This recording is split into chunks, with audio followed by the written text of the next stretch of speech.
Listen here, I can't go another year. No, I can't be up in here complaining. Gotta let them know I'm famous in my. Listen here, I'm here for the world to hear. And I'ma make sure they know what my name is. I just wanna end up famous in I'm so serious, probably why they be so damn curious. They furious. Easy got these ladies on some silly shit. Now what the dilly is, I'm going all out. Hey, I'm the talk of the town while y'all just saw a mouth. Here's a story about my quest to be rich. I'm like Beyonce and Kelly on some Destiny shit. Mr. 6 Mile, look me up, I'm somewhat a dream. Got my city like an addict, guess it's somewhat a fiend. For my team, anything less is uncivilized. Surprise, I'm seeing this world through clear eyes. And haters only made me more inspired to bless. On the clock right now, what the hell is the next? Like that feeling in your chest when you're ready to leave. Like that memory you had, you just couldn't believe. And we always got a little ammunition for y'all, cause we remember when they wouldn't even listen at all. Listen here, I can't go another year. No, I can't be up in here complaining. Gotta let them know I'm famous in my. Listen here, I'm here for the world to hear. And I'ma make sure they know my name is.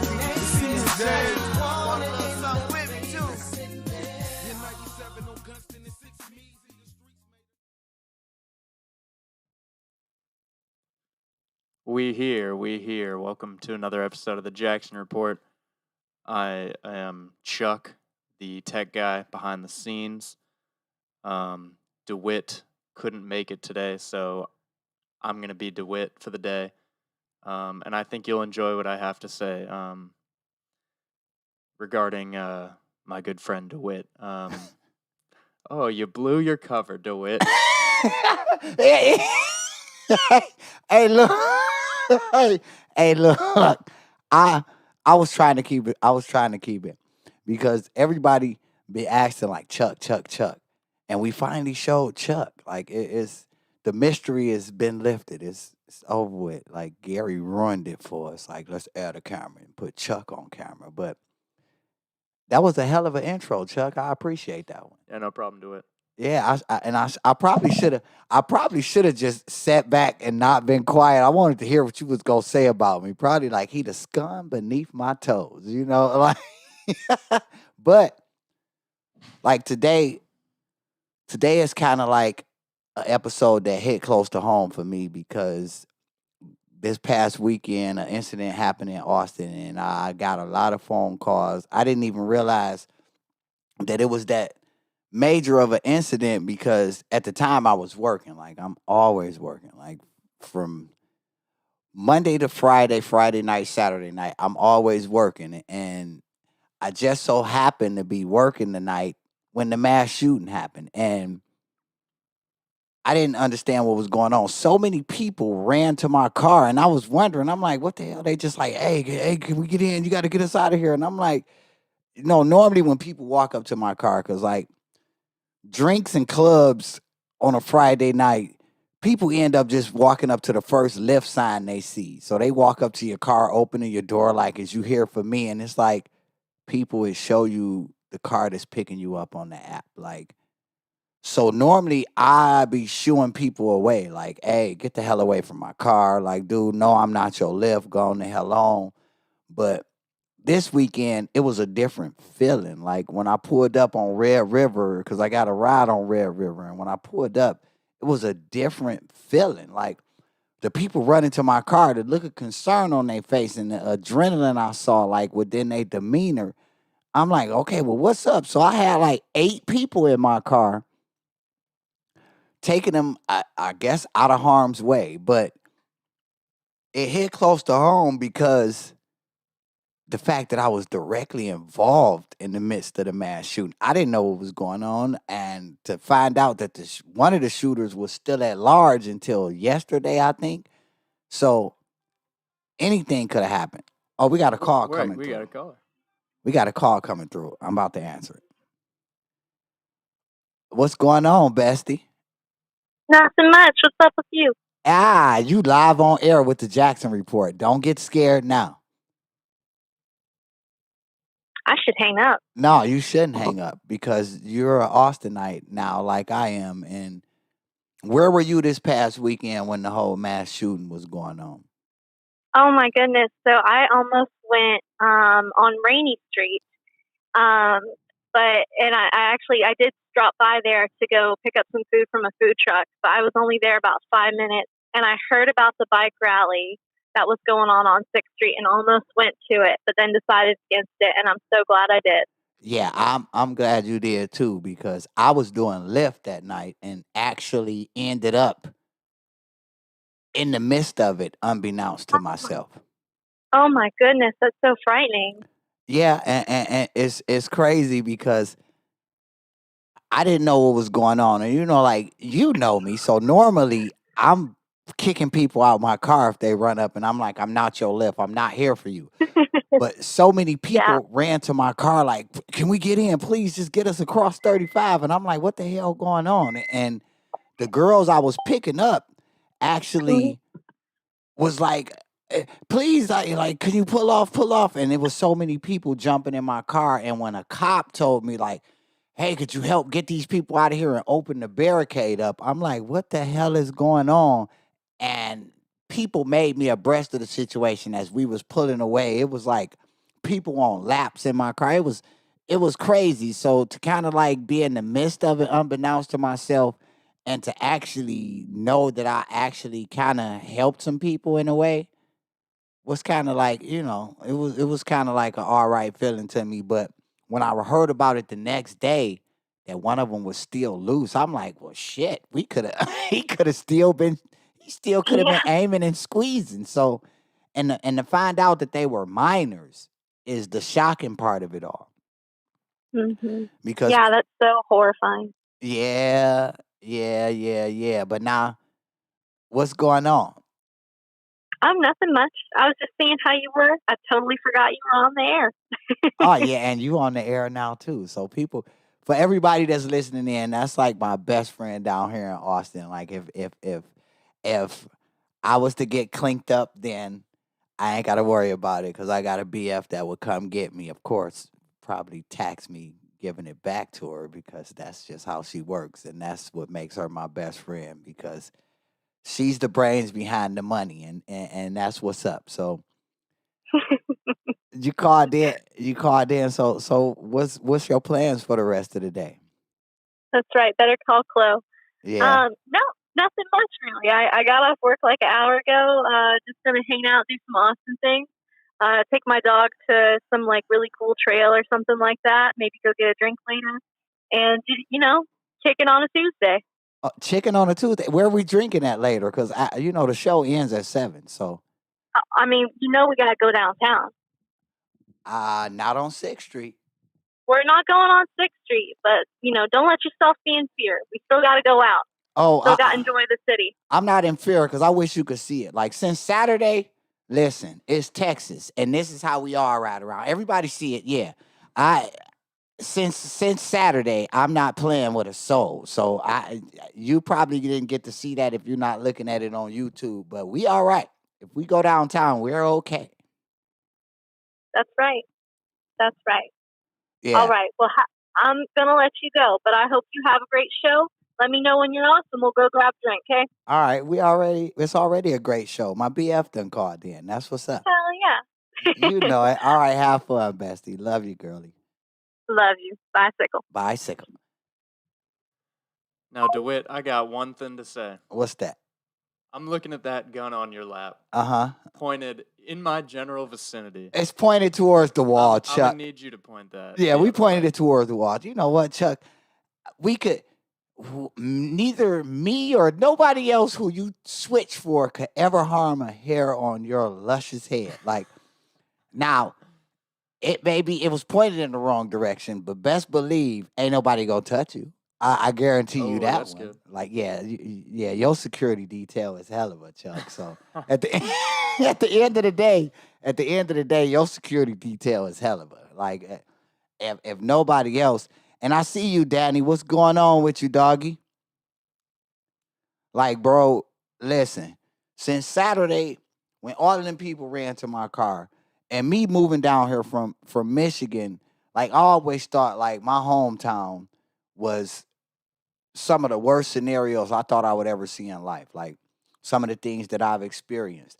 But the way Austin is going now, and with this new constitutional carry thing passing, but I've been saying it for the longest on here, Chuck, and I don't think people been paying me no attention when I said the bars down on 6th Street switched their liquor license to restaurant license in order to stay open during this pandemic. And I kept saying during the summer, it's going to come back to haunt them because now 51% of their business does not come from alcohol sales. So guess what? That makes concealed carry legal in all of these bars. But now with this constitutional carry, you never know who has what walking in these bars and in these clubs. And so the reports, now this is just not me talking, y'all. This not just me saying some stuff to make it sound, but the reports were that a lot of the bikers came in and they was being overly aggressive. They was being, pushing and shoving folks. And apparently it got out of hand. Somebody wasn't buying it. So at the end of the day, I'm just looking to expect a lot more isolated incidents happening in that downtown area because now there's technically no liquor license. Basically, Was it's like was the reason for the shooting like a dispute between one of the biker guys and someone else? and I mean the reports that I got from people that I was picking up was like they was just down there unruly, and I guess it got out of hand with somebody, and he just started shooting, and somebody else started shooting, and like the people that was getting in my car, it was so crazy because I had a young lady get in my car and she was traumatized. Like she ran past somebody on the ground bleeding out. And that ultimately had me like, wow, like so you was right on scene. And I'm hearing from people that it was just like music stopped and DJs got on mics announcing like, hey, everybody go out the back door. We had an incident. And I'm getting too many different reports. People, the story happened one way and it gets twisted all out of control by the time we hear about it. Let's take a look at the The actual article, article. yeah, see what was upsetting to me, ironically, I moved down here from Detroit and the guy that got killed was visiting from Michigan. So that stuck out to me when I saw that article. The guy name was Douglas Cantor, and he was 25 years old. And apparently he was down here. he was down here. He was originally from Airmont, New York, but he attended college at Michigan State, and he went to graduate school at the U of M. He touched both of them, but he was down here at his bachelor party. And it's crazy. You see APD carry. And here's my thing with the whole thing. Anybody from Austin that's been on 6th Street know like every other corner is APD. It's just like they chill spot. 6th Street, 2 blocks from the precincts. Like they hang out down there. So whatever transpired had to be pretty messed up for the guy to just start shooting, knowing that there was pretty much no way to escape. So I was surprised when they was saying that one of the suspects was still at large because you right there. It's almost like walking into the belly of the beast and open firing in the middle of a busy street where everybody is at. Not to mention that it's blocked off during that time. What is Danny saying? That is not Danny. That is Plasma Oh, Dimensions Individuality DEA. uh-huh. He said, "Wow, SMH reflection sad." Yeah, it's crazy because it's almost like the biggest tourist attraction, one of the biggest tourist attractions in Austin. Like everybody that come to Austin has to go to 6th Street. Like even as a Lyft driver, when people come and they like, dude, okay, we looking to have some drinks somewhere, I refer them to 6th Street or Rainy Street. And for this to happen, is like amazing to me. It's like crazy to me. But on the same note, here's the thing. Here's just the thing. Because I saw something else just passing through, like browsing through stuff, and I saw where Mayor Adler was meeting with a bunch of mayors from other cities that had experienced mass shootings. And to me, I don't think this lines up with a mass shooting. It's not like this person went to the club, planned this out, looked up and down the street, cased the scene, and then said, okay, I'm finna shoot this club up. Nah, from what I hear and from the things that's been said to me that night, even that night, this was a person that kind of took a hot head because, like I said, every every year when we had these biker events down here, it be something, one thing or another that happens. Somebody get beat up, somebody get jumped. It be something that happens, and it's something that goes on. But this year, it just got way worse because you come down here, and here's the thing. I've been saying it jokingly over the past couple weeks. Austin and Texas right now, at least Austin, has become the wild, wild west because they basically, in my eyes, it's like we marched just last year talking about defund the police because they not for the right thing. So I guess the Texas legislature was like, okay, y'all wanted to defund us. So here's what we gonna do. We gonna allow everybody to carry guns and y'all sort the problem out yourselves. And this is the repercussions of what could potentially happen. So imagine this is a small incident where something like 14 people got shot, Mm-hmm. 2 people got arrested, one of them, and they both were minors. One of them got arrested in Killeen in school. So Yeah. it's like I've been saying it. I've been saying it for the longest. When these restaurants and these bars change their liquor license to restaurant license, I said y'all better watch out on 6th Street this summer because of the simple fact of once you switch from a liquor license as a bar to a restaurant license, that means 51% of your business does not come from alcohol anymore. It comes from basically food, which means concealed carry is allowed. So you get these drunk college kids downtown who just now coming to Austin. They've never been away from home, and they come to a state where, oh, I could get a gun because I'm 21 and I've never done nothing in life. I could get a gun. Now I'm drunk. I'm trying to impress this girl because she feeling me, and you think you gonna say something to me? Guess what? I'm gonna pull this out, and when I pull it out, you gonna get scared. But what they don't count on is this is Texas, bro. I quickly learned this moving down here from Detroit. This is Texas. In Texas, everybody has a gun. Everybody is capable of putting their hands on the gun, from 10, 12-year-olds to grown-ass adults. So coming down here with that tough man mentality that, oh, I'll whip out and you gonna run. That's not the mentality to have, because you might pull out a 9mm and this person come out the trunk with his AR-15, and now it's a standoff. Now it's like, mine's bigger than yours.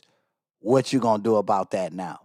So I guess from what has been being reported over and over again, these bikers came into town, had this rally, and they was downtown being unruly, and not everybody is going to be scared because you got a vest on and you just jumped off a Harley. Not everybody is going to take to that as if you run something. You got people out here that got egos, people out here that just have that no fear factor in their life. Like, you think about it, the guy was 17. At the most, what he going to be charged as a minor? So you're gonna get some years in juvenile, and then what? It does say police expect prosecutors to charge him as an adult, Oh wow, he done. and that more charges, including murder, are likely to be filed against him and a minor under the age of 17 who Oh was wow. arrested shortly. Blah blah blah. Yeah, see, if they charge him as an adult, he just ruined the rest of his life from not so much, unless they can find a way to make it self-defense. He just ruined his life. It just seems insane that 14 people got hit by a bullet. That means that at least 14 bullets were shot, Exactly. which, if for a dispute, just seems That's a bit overkill. much. Yeah, that's a bit much. That's a bit much, especially if your life wasn't in jeopardy. Because listen, when I say the way these people ran to my car, and normally I'm an asshole when it comes to like me doing Lyft downtown and people running to my car and talking about like just get us across, get us out of here. We need to get across 35. Anything, take us away from the incident. The way that I handle things normally, I would have kicked them out of my car. I would have told them to step back. I'm not your Lyft dude. You need to figure out, like, look at the app because it show you what kind of car is coming to pick you up. But the look on these people's faces and the like fear that I saw, it was just like a whole feeling of just like something not right. Like all of these people, they can't be, because it was too many people. Like, dude, if people could have jumped on the hood and the top of my car just to get away from that scene, they would have. So I was oblivious to the fact that shots had even rang out. Like I didn't even know what was going on. I'm thinking, okay, a typical 6th Street night, because I see the crowd and I see people, people walking around. It wasn't like mass hysteria where you got 100 and some people running in a bunch of different directions. It was just people whenever Lyft was pulling up. And I'm quite sure I wasn't the only driver that experienced this at the time. People running up just trying to get in your car like, dude, you ain't even got to take me. I just need to get somewhere in the clear where I can order me a car, where I can get me a ride away from this shit. Ultimately, for some reason, I just had that feeling of like, okay, something not right about this. So I tried to get as many people as I could in my car. And I took them on the other side of 35. Like, that wasn't even the direction that the people I picked up was going in. But luckily for me, they was cool about it. I guess because they was just in much fear as everybody else. And it's like, help. But I will say, one of the passengers in my car, the last person that ran up, I guess they felt like, look, it ain't enough room. It ain't no more room. So they literally pushed it back like, we got to go. We got to go. And I didn't have to say a word. They handled it for me. And we closed the door. I got him across 35 and sat there with him. And it was just like a Lyft convention at a gas station. Like a couple cars pulled up. People was getting in them, and we all was on the same page. Like, dude, what the hell was that about? Like, did you hear shots? Like, everybody started trying to coordinate stories together. And I keep hearing different reports. Like, one said it was outside of the aquarium. Now I'm hearing it was outside of Vulcan. And if it was outside of Vulcan, that concerns me because that's where y'all be all the time, ain't it, Chuck? Yeah. Yeah, so it's like, what is Austin becoming? So, as a transplant myself, and it's crazy because I just did the show a week ago about us coming to Texas and they didn't want us here. Austin was a small town, small, quiet town. I could just imagine supported their own. It was a small business town. Everybody supported the small businesses, the food trucks, because they very supportive down here in Austin. So to have all of these outsiders and out-of-towners coming here and causing stuff like this, it's like everybody want to come to something when it's hot. Don't ruin it, though. Don't come down here with your New York ways, your Cali ways, your Midwest ways, your Chicago ways, not even your Houston ways, and thinking that you can make this like where you came from. You have to accept the atmosphere for what it is and embrace that and try to adapt to that. So I'm a man enough, just like I always say on my show, I'm man enough when something happens to correct myself. And last week, where I was going at Texas, like, dang, y'all don't want us here. What the heck with y'all? This week, I have to come back and reiterate something and have to humble myself and say, with stuff like this going on, I can understand why some of them is like, God, dog, here they come. Not 100,000 more, not 22,000 more moving here from all these different cities and acting like they ain't got no home training. Like, if you're going to come to Austin for an event, be mindful of where you at. Because as fast as I had to learn it, look, this Texas. In Texas, they friendly, the people friendly. Of course, they'll speak to you, but one thing I have learned, everybody has guns. Having a gun is pretty much the Texas way. It should be on the moniker when you come in, like, welcome to Texas. I said it, like, welcome to Texas. We strapped. But the reality of it all is welcome to Texas. You best be on your best behavior because we'll get you right together down here. Like, real talk, everybody and their mama is carrying protection. So y'all need to be mindful of that when y'all come down here thinking you're going to come with the Midwest ways, thinking you're going to come with the Detroit ways, the Chicago ways. Listen, when we be in our hometowns, of course we prideful people. We love our cities. And we like, yeah, Detroit this or Chicago that or New York this or I'm from Oakland. Guess what? When you get to Texas, understand this. When you come to Texas, they feel like this. Be friendly or otherwise we'll show you a whole other side of Texas that you didn't even know existed because we all aim and squeeze down here and then call laws to get your carcass up off our lines. And that's pretty much how it goes down here.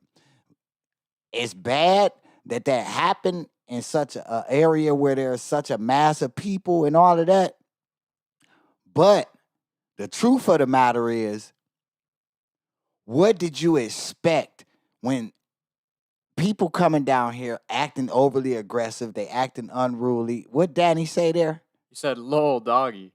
You made fun of us Texans during the winter storm for us not wanting or knowing how to drive. Hey, listen. They don't know how to drive, but they know how to shoot. I will give them that. Listen, they don't know how to drive, but listen, we in the Wild West. And the truth of the matter is, I wasn't even one that felt like I needed to walk around like that and carry. But after Saturday, and it showed just how quick something can happen. And I've had, dare I say, I've had officials ask me, so what you got in there? And I'm like, nothing, nothing. I never felt the need to be like that. But after Saturday, when everybody that got in my car, from females to dudes alike, was like, I'm so mad that I didn't have nothing with me. I'm so mad. And I'm looking like, you don't even look like you supposed to have. He like, dude, it's Texas. This the Texas way. I've had law enforcement officials like, dude, my daughter does this. I make her carry. My wife, anybody. So the thing of it is I'd rather be judged by 12 than carried by 6. What'd he say? Pew pew with 3 gun emojis, but they're water guns. That's Danny. Yeah. Wait, what is carry by 12? What by 6? I'd rather be judged by 12 than carried by 6. I'd rather face a jury than to be in a casket getting carried by 6 of my closest friends. Yeah. So the thing of it is like this. And I said this too, like, a lot of people carry a pistol, but some of the people don't have the heart. Hey, I'm calling back. All right. Here I'm we calling go. somebody back. I didn't know they called in. Hello? Hey, cousin. Hey, cousin. How are you? I'm all right. You live on my show with me. Yeah, I'm looking at you. Oh yeah. No, don't do that. Yeah, we live on the show talking about this incident that happened down here. Yeah. Hey, cousin. How are you? I'm all right. I think Yep, she's I'm got her listening to stream you. Oh yeah. muted. Yeah, she got the show on, but we down here talking about this mass shooting. Okay. Yeah, you gotta mute the stream, mute the show so that we don't hear it. Yeah. Okay. But I'm gonna hang up. I want to listen. All right. All right. Love y'all. Love you too, cuz. Oh, Yeah. what a clusterfuck that was, hearing ourselves Yeah, 4 times. Yeah, that was different, Chuck. Hey, she seemed like a really nice lady. Yeah, that's my cousin. And that's one of my cousins in Detroit. And they tuned in to the show, checking us out, talking about how crazy it's becoming in Austin. Like, but here's the thing. Here's one of the things. It's like the gift and the curse about Texas.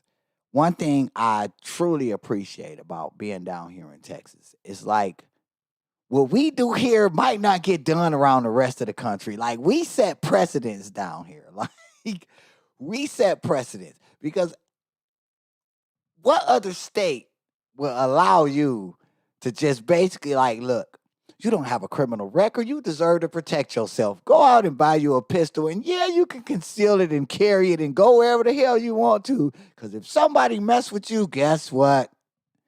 You got the right to do some damage to them. But here's the thing where you don't. Here's the difference. Here's the thing. Let me word this correctly. Here's where you want to get it right. You do have the right to protect yourself.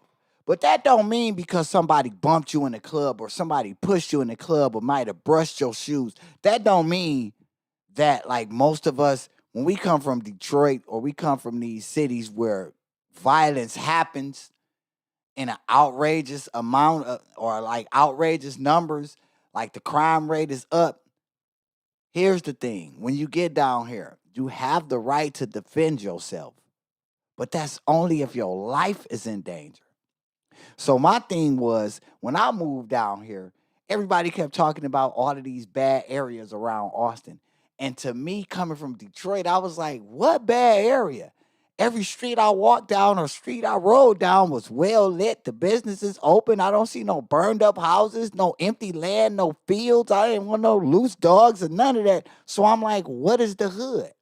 Until I got robbed in a dark parking lot. So down here, the difference to me was they judge a hood by the actual people in it, not the way it looked. So I was oblivious to the fact that, yeah, you got to watch out for the people. So I was looking at the surroundings as opposed to the people in the hood. And that's the difference between where I came from and down here. Like in Detroit, you look at the hood and be like, oh, yeah, they crazy over here. You could look at all these burned down houses and people live over here. That's how we judge it. But down here, it's like, oh, man, you see them? They don't look like they for the right thing. So you could be misled. And when I got down here, I really was. I was misled about the whole little Old Torf Riverside area. But needless to say, as the years done progressed since I've been here, like I've been here almost 6 years now, they changing all of that. Like they turning the Riverside area into almost like equivalent to the Domain over the next couple years. So that's something good to look forward to. But back to this little mass shooting thing over the weekend. Here's the thing. When I saw Adler meeting with other other mayors in cities that experience real mass shootings, like where a person woke up that morning and decided, oh yeah, I'm finna go shoot this Walmart up because they've been messing with me. They done messed with me for the last time and all of that stuff. This was not to me, and this is just my own little humble opinion. Some people may disagree with me, but guess what? This ain't your show. Here's the thing. This can't, to me, it's not considered a mass shooting because it's not like the guy purposely set out to shoot 14 people. This was a guy that got into it and decided, I'm not going to lose today. So he did. This is one of the consequences. Do we know that? At least from the reports I'm getting. You had all these unruly people down there. And this guy, I guess, just wasn't buying it. All right. But on the same note, I don't think, I just, in my mind, I can't wrap my mind around believing this, Chuck. Like, he just went to this club and decided, I got my gun. They done came down here on these bikes. I don't even like leather vests. So I'm finna just start shooting people. I don't think it happened like that. Yeah, and from the reports, like, the young lady I had in my car the day after it, she was right there too. And she was telling me, like, hey, the bikers was down there. They was being unruly because apparently, I guess they went down there. You know, people go on 6th Street in groups. So they was in a big group, and one of her friends actually got into a shoving match with one of these bikers. And she was like, they was just so unruly that they stepped like maybe a few feet away, and seconds later, they was running back past, and she said she actually saw one of the people bleeding out. Damn. Now me, listen, I know I come from one of them cities where you would expect it to be like that. You would expect me to be able to handle something like that.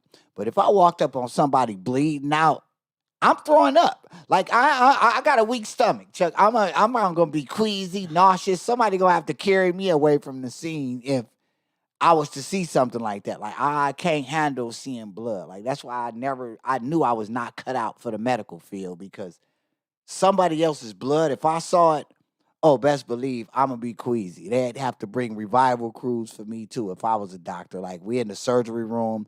The minute we split them open, I'm passing out. So it wouldn't have been a good thing.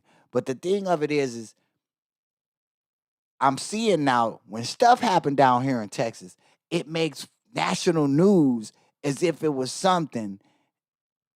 And I've seen incidents like this happen in my hometown. Look at this. What is it saying? The mass shooting was one of 4 that occurred across the country over the weekend in less than 6 hours. Damn. So one of us was just shooting everywhere this past weekend. Yeah. So it happened in Savannah, Georgia, Cleveland, and Chicago. See, leaving a total of 38 people shot and 6 people died. Like, my fellow Austinites, listen, one of the things that attracted me to this city was that it was like no other city I had ever experienced. It was like a peace of mind. Like, I honestly was telling people when I first moved here, like, this one of them cities, you pack the family up after you done retired from work and you move here because it's a nice, subtle, peaceful lifestyle. So for all of this stuff to be happening, like, y'all running neck and neck with Cleveland and Chicago and Savannah. Like, Savannah, I can't even, like, Savannah, Georgia, okay, maybe. But Cleveland and Chicago, for y'all to be up even in the mentions of Cleveland and Chicago, it's like, Austin, come on, y'all. Get a grip on it. Let's get this together, because it's not supposed to be going like this. Like, I honestly, that is the one thing that made me stay after I could have went back to Michigan 1,000 times. The one thing that kept me here was, man, the money is good. The lifestyle is peaceful. Like I said last week, the shell shock and the reality shock, the dose of reality was me walking to the store. I didn't have a pistol on me. I didn't have a knife. I didn't even have nothing. And I had a nice amount of money in my pocket. And it was like 4:45 in the morning. And I didn't think about getting robbed. I didn't think about getting jacked. I didn't think about getting a gun pulled on me.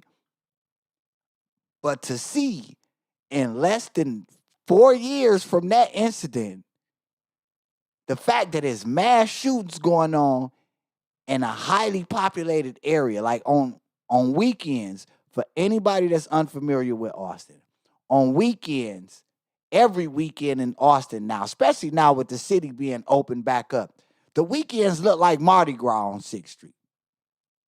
It's hundreds to maybe even thousands of people down on 6th Street in the downtown district every weekend. Not just Austinites. You got tourists that's down there. So for something like that to happen, it's like, what the hell is going on, Austin? Come on, reality check. Let's get this together, because it's not supposed to go down like that. Even though we know everybody is carrying, people want to protect themselves. But if you're going out to have a good time, go out, have a damn good time, and take your ass home. I'm quite sure the guy Douglas, what was his name, Chuck? Douglas Cantor? Yes, that was his name. When he came down here from Michigan, and it's sad because he came down for a bachelor party and to marry his high school sweetheart. He wasn't expecting for some bikers to get into it with some minors, and he ended up losing his life when he didn't have shit to do with what was going on.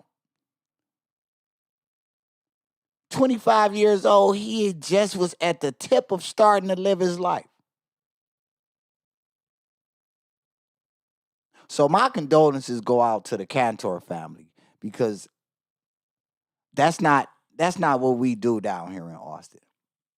That's not what we do down here. Like, and it's crazy because I refer people to 6th Street, but I will admit, I always tell them, don't go on Dirty 6. I tell them, don't go on the east side of 6th Street. Go further west. Go to West 6 or go to Rainey, depending on who you are. Like, if you're a 21-year-old, you coming down here from somewhere, and you're like, hey, where is lit at? Of course, I'm going to refer you to Dirty 6, because that's where you're going to feel more comfortable at. But for something like that to happen, somebody to just open fire. But I still want to find out what caused it. Like, I hear so many reports, like people were saying the bikers. Then somebody is like, oh, he just started shooting. I really need to know what caused this man to start firing, because it had to be something. It had to be something. Like, I believe he got into it with somebody. I'm looking into it right now. I'll let you know if I find anything. Yeah, because I'm thinking he got into it. He had to get into it with somebody. He had to, because I don't just see a youngster downtown like, yeah, I'm finna get my street cred up. That's the one thing. That's the beauty of Austin. People down here don't be looking for no street cred. People down here are too busy worried about being successful and keeping up with all of this market value that's rising up down here with all these Californians and New Yorkers coming and raising up the prices. But I just don't see nobody going on 6th Street and looking for some hood fame and just whipping out and starting to shoot. I think this guy might have been in fear for his life. Like, or he just might have been one of them dudes that couldn't fight. And that was the result of him not being able to fight. I'm going to pull this gun out and shoot. Because the reports I'm getting is so many different reports. Like, it's always 1,000 stories, and then it's the right one. So I'm looking for the real truth behind it all. Like, I think from what I'm seeing, it was like a shootout between two parties. oh wow, so it wasn't the bikers. Well, maybe it was a biker, but it wasn't one.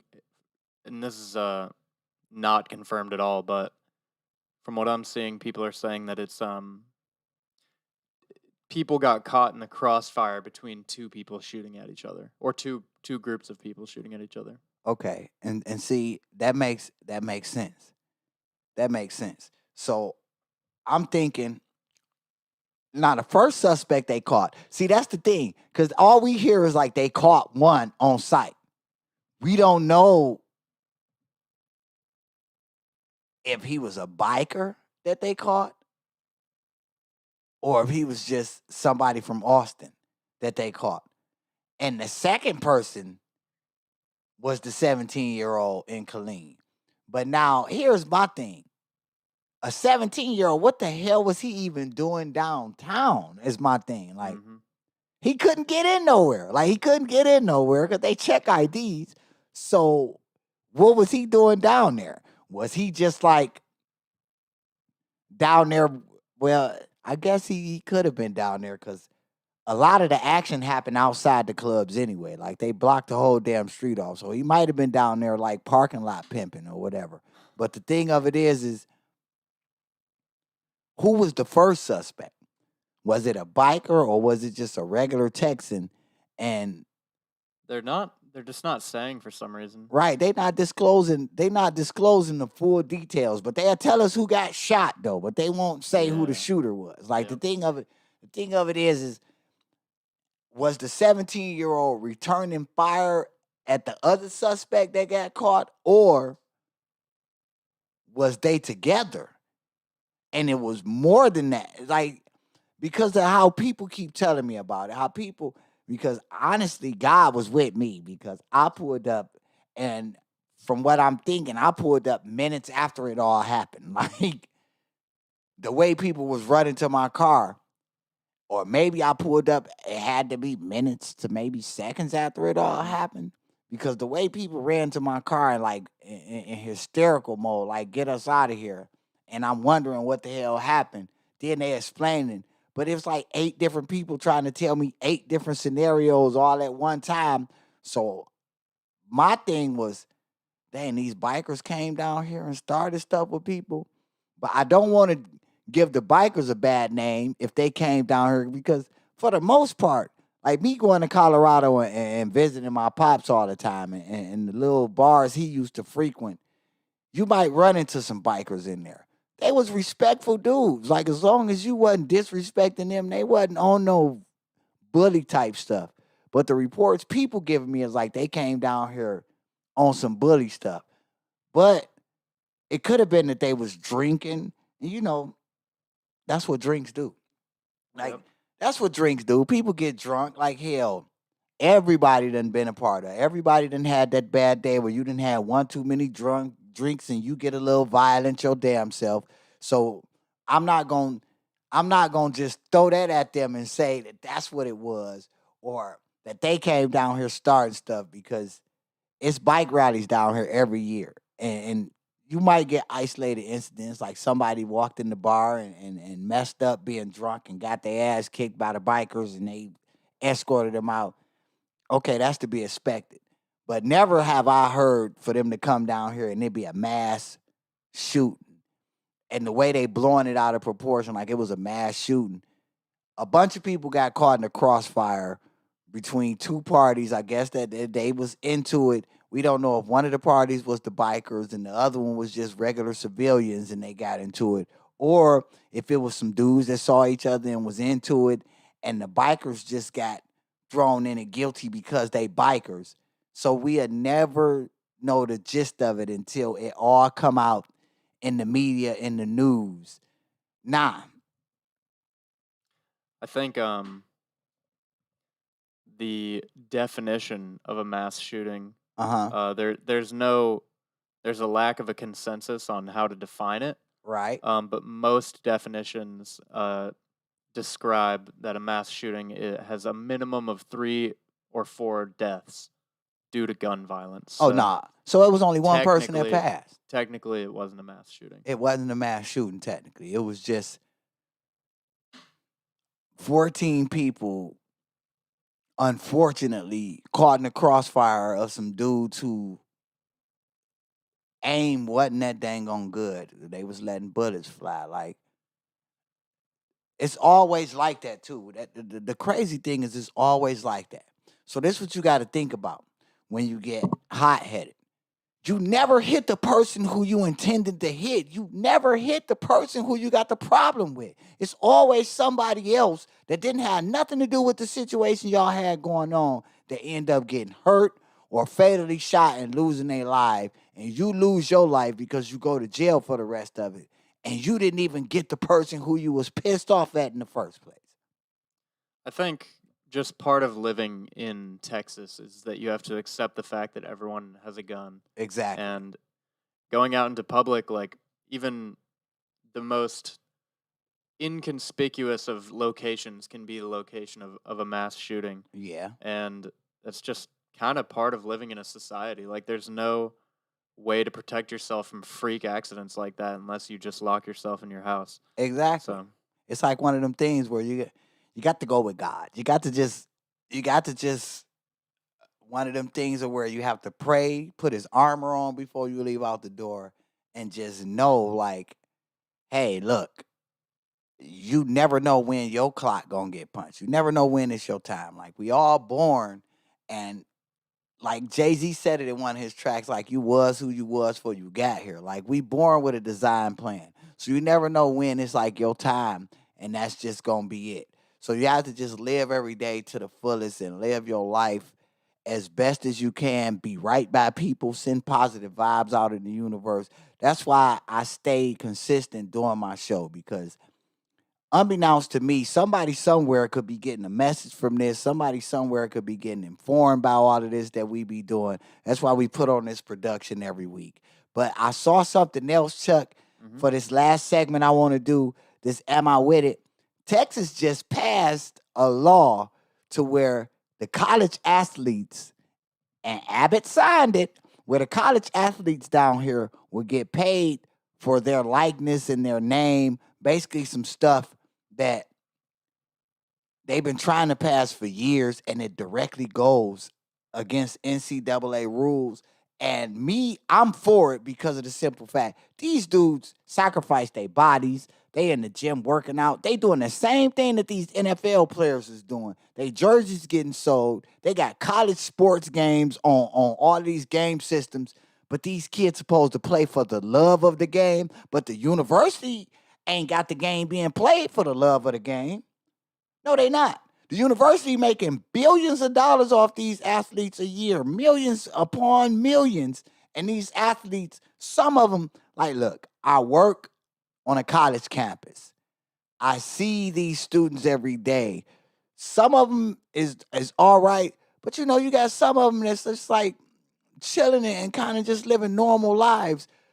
But you got a organization or a university that's making millions off your name, millions off your hard work, your sweat, your blood, your injuries.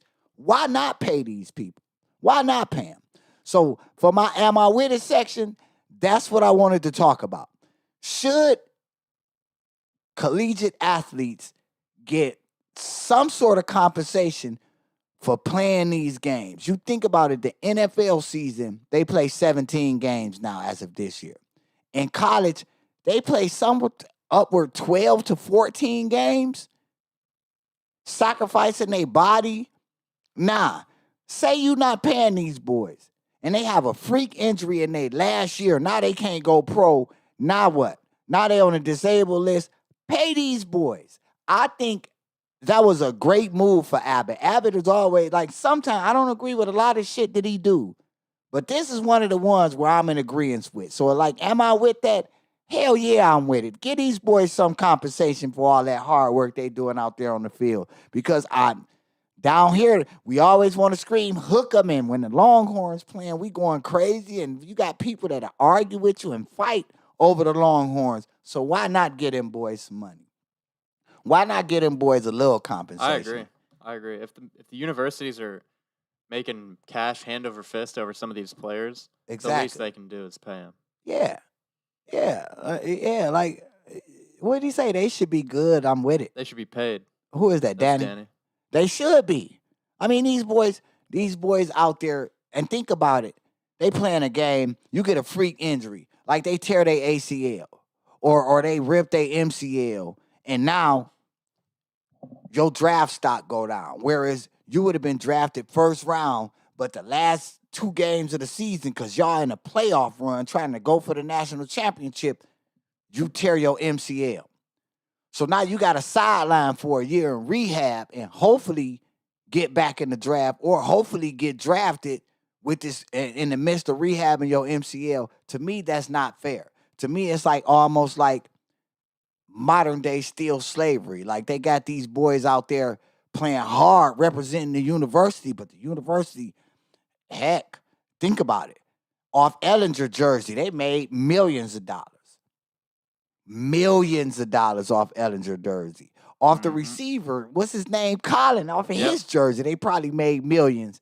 And yet, this man having to leave practice and go to some part-time job because he trying to still fund himself while he playing hard for this university. So am I with it? Hell yeah, I'm with paying them boys. Get them boys some compensation for all their hard work on the field and what they do representing the university, because honestly, they ambassadors for y'all university. They make y'all university look good. They got to speak. You got some of them that even be doing commercials and stuff like that. And the university get paid, but, oh, it's against the rules to pay them. It's against the rules. Their eligibility is shot if they take any kind of money. Come on, man. That's the biggest hypocrisy in all of sports. So, yeah, pay them boys. And before I get out of here, I always got to leave y'all with a jewel. And I've been thinking about this all day. Here's the thing. For anybody that's watching this show and you sitting back and you at home, one thing that is a rarity nowadays, be real with you and yourself. Here's the thing about that. Why I say that, I just experienced the situation, and everybody around me may look at it and be like, oh, you did this and you do this, and maybe it's a you thing. I'm in tune with myself now. If I'm not going to be real with anybody else, I'm going to be real with me. If something doesn't work for me, if I think something doesn't mesh well with me, if I think something is not going to go in the long run with me, my daddy used to tell me this, and I love my pops. My cousin, if you still watching, Cousin Pat, my daddy always told me this. Everybody can't go with you. Everybody can't go with you where you going. So to the people that's watching this show, here's my jewel for y'all. Sometimes the hardest decision in life you have to make is being real with yourself. And that means cutting off a friendship, cutting off a loved one, a significant other, if you feel in the long run it's going to hinder you from the vision you have for yourself, or the vision you feel that God has for you. If something is hindering that, and you know in the long run it's going to be more of a hindrance than an asset, be real enough with yourself to walk away from that situation and to keep moving forward. Because here's the thing. If somebody love you and they really say they love you, they're going to support your wishes if you feel like it's not a good match, a good fit, or the situation ain't panning out like you thought. Be man enough or woman enough with yourself to not waste either party's time and walk away. So the jewel I'm leaving y'all with, be real with yourself. Stay in tune with yourself. Don't let nobody else tell you nothing about you that you don't already know about yourself. And this been another episode of the Jackson Report. I thank y'all for tuning in. It's been real. See y'all next week. Good night, people.